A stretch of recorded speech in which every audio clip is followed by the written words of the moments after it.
అదే RTV app వార్తల్ని క్షణాల్లో చదివే అవకాశం ఉంటుంది. ఒక న్యూస్ పేపర్, ఒక టెలివిజన్ ఛానల్ మీ చేతుల్లో ఎప్పుడూ ఉంటాయి.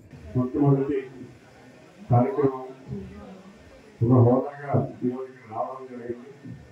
అయితే రైతుకి విత్తనం పంపిణీ అనేది అలాంటి కార్యక్రమంలో నేను పార్టిసిపేట్ చేయడం అనేది చాలా సంతోషంగా భావిస్తున్నాను.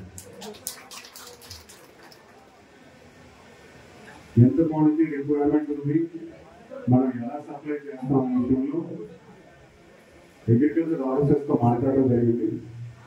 మ్యాక్సిమం చాలా మంది రైతుకి విత్తనాలు అందించే దిశగా ఈ గవర్నమెంట్ పనిచేస్తుందని, ఎక్కడైనా సరిపోయిన పక్షంలో కొంచెం అడిషనల్ అంటే ఎక్కువ శాతం తీసుకొచ్చి రైతాంగానికి సపోర్ట్ చేసే విధంగా విత్తనాలు పంపిణీ చేయమని మేము కోరడం జరిగింది.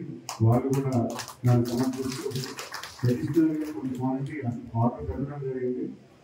మరి అదేవిధంగా ఈరోజు మనకు కూడా మంచి రోజులు వచ్చాయన్నట్టుగా వర్షం కూడా బాగా పడిందని భావిస్తున్నాను. ప్రతి రైతులు కూడా మంచి జరగాలని, ఈ పండించిన పంట చేతికి మంచి ఆదాయం కలిగించాలని కోరుకుంటూ ఈరోజు ఈ విత్తనం పంపిణీ కార్యక్రమం మొదలు పెట్టాల్సిందిగా అధికారులను కోరుతున్నాను. అంటే పూర్తిగా అవి గుణాలు ఉన్నాయి. అది కూడా మీరు ఆర్డర్ పెట్టిన వెంటనే కూడా ఫెర్టిలైజర్స్, యూరియా కూడా అందుబాటులో ఉందని కూడా మేము చెక్ చేస్తున్నాం. సో అది కూడా మీకు పంపిణీ తర్వాత భాగంలో జరుగుతుంది. ఇంకేమైనా నాకు తెలియజేస్తున్నా చెప్పండి. మరిన్ని వీడియోస్ కోసం ఛానల్ ని సబ్స్క్రైబ్ చేయండి. లేటెస్ట్ అప్డేట్స్ కోసం వాట్సాప్ ఛానల్ ని ఫాలో చేయండి. అండ్ లింక్ డిస్క్రిప్షన్ లో ఉంది.